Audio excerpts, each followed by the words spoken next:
Hello everyone, this is David, Fairly Secret Music. It's been a while. So, Darcy said, hey, when are you going to make video? I miss you.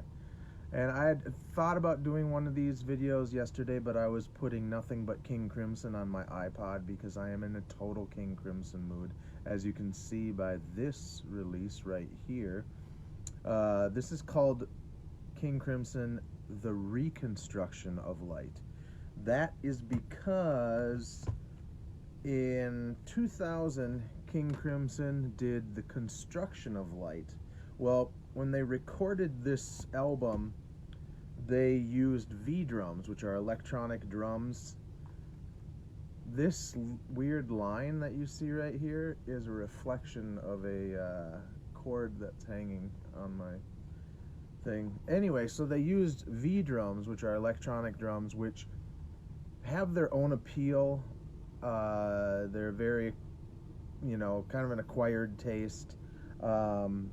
In the late 90s and early 2000s, they were really popular, and I actually recorded drums for a recording on them once. It was the biggest mistake because they don't feel as good as real drums, and I was so used to playing the parts on my own acoustic drums that it just didn't I didn't enjoy it. Luckily that never got released. So they had recorded this whole album using electronic drums, and there's a whole series that come in these boxes. This is how, whoops, luckily there's a slipcase where you can put this side out, and so this booklet that is just placed between the two CDs is in there, and it won't fall out anywhere. They all come with a booklet. All of them come with lyrics except for the last one, which just came out with this one. Has a bunch of liner notes, all that stuff. So each of the King Crimson CDs come with 2 discs. So you have the remixed and remastered studio album. That was the key, besides the 5.1 surround sound DVD. They were smart. They just kept on doing them DVDs because they know that DVDs are probably more likely to sell to everyone. And let's face it, Blu-ray audio is not that significant an improvement over DVD audio, especially when it is 48 kilohertz and bit rate of 24. So Steve Wilson did almost all of their CDs, and so they went back to the original master tapes on everything, almost everything, remixed them, remastered them, then did a 5.1 surround sound. So Reconstruction of the Light came out this week, or last week, and when they recorded the V drums, the electronic drums, when they went back to the multi-tracks, they couldn't find the files for the drums. So Pat Mastelotto, who has been the drummer for King Crimson with Bill Bruford in 95, 94, 95 through maybe 97 or something like that. And then Bill Bruford left to do Earthworks, and Pat Mastelotto has been in the band since then. He is now in the current lineup with 2 other drummers. And so he went back and recorded acoustic drums. So not only do I get a remix of the whole album, but you also get new acoustic drums rather than the just electronic drums. And that is well worth the price of admission on this. For a long time, I didn't get into this album or this album, which was the second album that they released last Friday, I think. This is The Power to Believe. This is The album that came out in, when did it come out? 2003. So it has been 16 years basically since a new King Crimson album, except for, where is it? I did not grab it. A new studio album, except for this. This is a King Crimson project called A Scarcity of Miracles, which is Jocko Jackzyke. I don't know how to pronounce that name. Robert Fripp and Mel Collins with Tony Levin and Gavin Harrison. So this is basically 5 of the 7 to 8 guys that are in King Crimson right now. So you have Robert Fripp, Tony Levin, who I like to call T-Lev, Gavin Harrison, Jocko, and Mel Collins. This is kind of a King Crimson version of King Crimson without calling it King Crimson. But this is technically the last studio album by King Crimson that came out in 2003. And they also, well, let me talk about this a second. This also has the booklet. I won't show all the booklets here. This one doesn't come with lyrics because the album never came with lyrics. This also has, oh my gosh, what doesn't it have? It has the main album, 3 bonus tracks, the EP, Happy with what you have to be happy with, and the Level 5 EP that are on the DVD. I did not own those, so that's cool. Even though I can only listen to them on DVD, at least I have them. One thing I don't like about these digipacks, this one came already kind of bumped.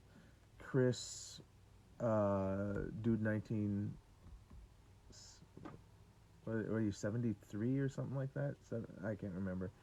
Dude 1970 blah blah blah.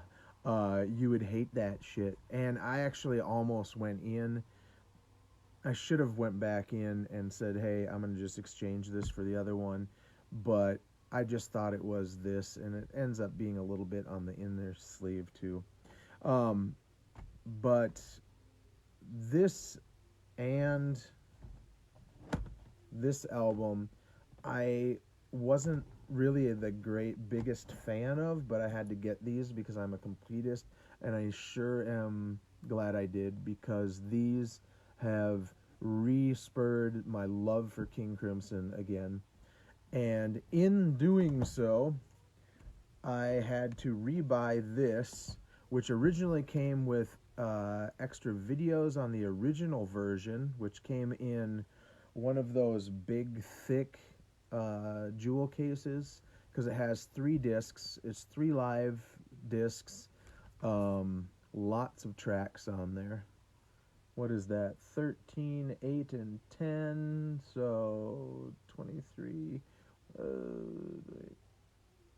31 tracks or something like that. And it originally came with a 16 or 12 page booklet, and disc 2 had almost a whole live set on there, and now they don't do that. So I might have to find that version, or I don't know. It doesn't really matter. But my ex-wife got me this for Christmas, and way back when it came out in 2001 or something like that. And I really didn't like it because I wasn't a big fan of these albums, but once I started listening to these albums and liking them a lot, I decided, yes, I have to get that. And so 2 days ago, I decided I'm going to get Heavy Construction, and I wanted to get this, which is Meltdown, King Crimson Meltdown, which is a 4-disc King Crimson set. There are 3 discs and a Blu-ray. And the cool thing with this is on this Blu-ray, or on this the discs, for the first time since the 7-headed or 8-headed beast of King Crimson has happened, they do Discipline, Moonchild, and a song from Robert Fripp's solo album Exposure called Breathless, which is one of my favorite songs in the Robert Fripp / King Crimson discography. So I had to get this.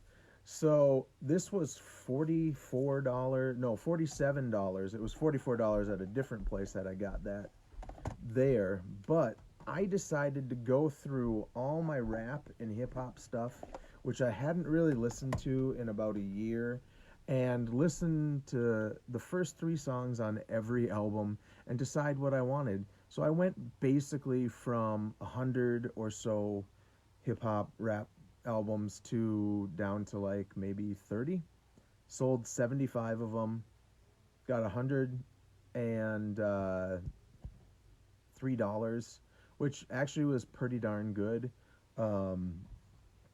because I needed to see this lineup, which I saw back, when did I see them? June 26th, June 26th, 2017. And let me move this for a second. This is the lineup of King Crimson. There are 3 drummers in the front, and then you have Mel Collins, Tony Levin, Bill Rieflin, Jaco, and Robert Fripp behind them on the riser. So the drummers are in front of everybody else. And oh no, we got a low battery. So they call it the 7. Wait, there's 8 guys in here at this point. Robert Fripp likes to call it the 7-headed crimson or whatever. I can't remember what he calls it. And I saw them live on this tour 2 days before this. 2 days before this album show. My friend Dave Martin and I went to see them on June 26th, and then 2 days later he saw them in Chicago, where he lives, and said the show was amazing. And then the next thing I know, it's being released on disc.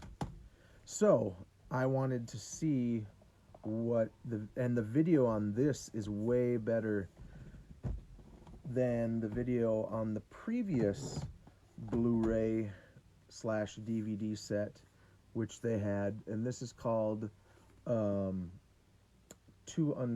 Radical Action to Unseat the Hold of Monkey Mind. Which is crazy. I had to get the deluxe edition because I didn't have a Blu-ray player that would play in 5.1 at that time. So I got the deluxe edition, which also comes with the Blu-ray and the DVD. And I have done a back-to-back comparison, and you can't even really tell at all, barely, a difference in audio quality. And in this one, they had a bunch of video overlays when they were editing. So you'd have the drummer playing, and then you'd have like this kind of ghosty appearance of like one of the guitarists or something like that. So the video was kind of questionable, but the audio quality is fantastic. And even though I had this, I wanted to see what they were like on this one, because they added the drummer that was on this one had some health issues, so he couldn't play drums. So he just started playing Mellotron and keyboards, and they got a new drummer. So that's why it went from 7 guys to 8 guys. And there are a lot of differences in set lists from this to this, but not a whole heck of a lot of difference between these two. And there are actually, well, actually, there is quite a bit of difference between these two. There is another live double disc that I think I will have to get also. Oh, what else did I get? I picked up the Crimson Project live, which is Adrian Belew, Tony Levin, Pat Masloto, who were all in King Crimson in the 90s. Adrian Belew and Tony Levin had been in King Crimson in the 80s also, while Pat Masloto was in Mr. Mister. Marcus Reuter, Julie Slick, and Tobias Ralph are the other people.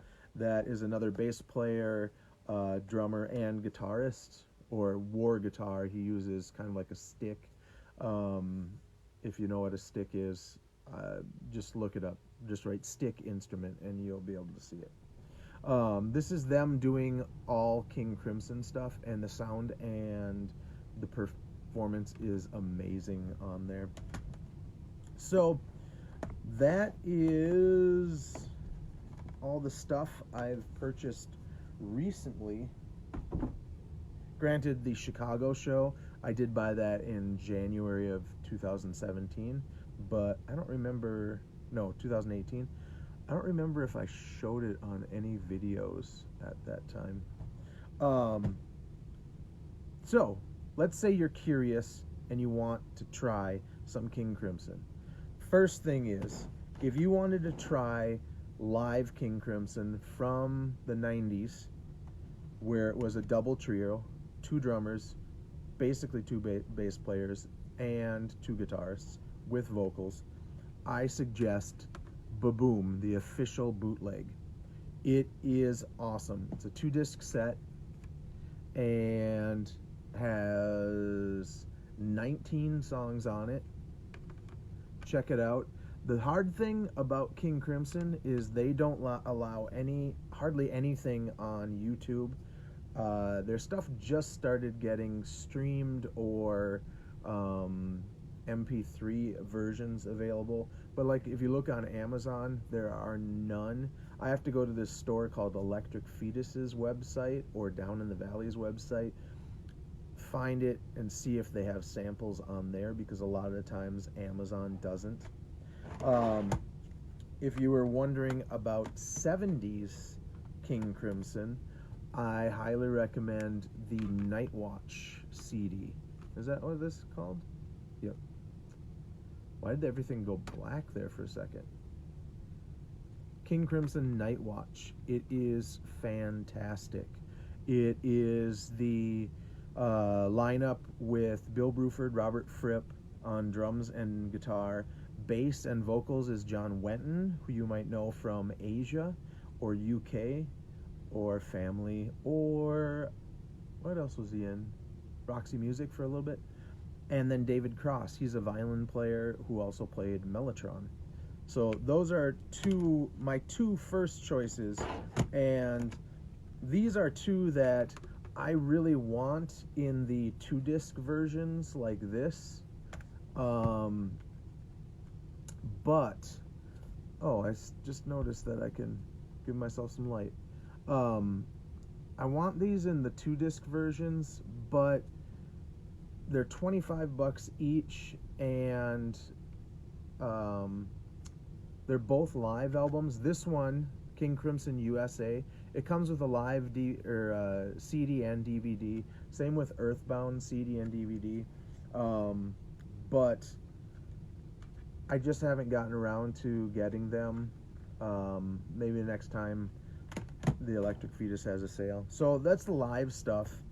Remember, Ba-Boom and Night Watch are the 2 that I would highly recommend, along with, if you want to try, shoot, do I not? No, it's right here.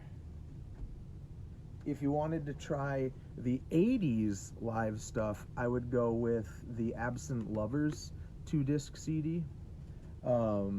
This is fantastic display of the 80s with a few 70s songs. And if you are wondering about which studio albums to get, there are quite a few that I highly recommend. Where is, dang it. So, first one I would recommend is In the Court of the Crimson King, which is the first album.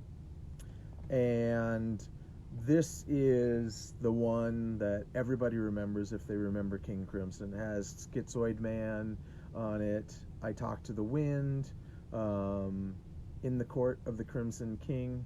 So majestic, awesome.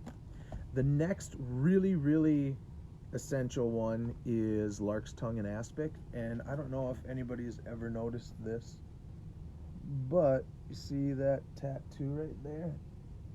Look familiar? This is with the first time they used 2 drummers. And then its follow-up was Starless and Bible Black. Such a great album. Has more singing on it. There's a good amount of instrumentals. This is mainly a lot of vocal stuff. This is a lot of instrumental. Well, it's about 50-50 instrumental. This, yeah, this has a couple instrumentals on it. Red is also probably, after In the Court of the Crimson King, the most essential King Crimson album of the 70s. And then in the 80s, you got Discipline, and right there is that symbol. That's right. I got in 1989 or 99, I got 2 King Crimson covers basically tattooed on my neck. Not the wisest decision, but also not the worst decision in my life, because most people don't know what the hell they are. So this is Discipline. Fantastic. Very different from 70s and the first album. And then in the 90s, Thrack. Thrack is a whole different beast. And then I would guess the next one would be this Reconstruction of the Light. Is fantastic. Well, I'm torn because this actually has some better songwriting on it, but this one has some crazy ass playing. So King Crimson, awesome. I would like to also state this is a fantastic album. This was the first King Crimson album I ever owned. I owned it for about a week and I just didn't get into it, and my friend Dave Martin still makes fun of me for not digging King Crimson beat. Honorable mentions. 3 of a Perfect Pair, which was the third and last of the 80s stuff. This was their second album. It's almost a rehash or a carbon copy of the first album. Thematically, almost copies the whole first album. Great song, Pictures of a City. Yeah. That has a cool ba-da-dum-bump, down, ba-bow, down. That's so awesome. They kind of lost their way a little bit on the Lizard album, but the DVD surround sound version just totally brings this to life. And possibly one of the kind of sleeper King Crimson albums is Islands. This had Boz Burrell, who went on to play bass in Bad Company, but he did vocals and bass, and when he started in King Crimson, that's when he started playing bass, and he just started right off the bat playing fretless. He was only on this one album. The Earthbound lineup on that live album is basically the Islands lineup. So that is your King Crimson 101. I am listening to way too much King Crimson right now. Maybe you can never have enough King Crimson. One day, the thing is, not one day, prog rock is a slippery slope. One day you're listening to King Crimson, and next thing you know, you have a full-blown magma addiction. Watch out.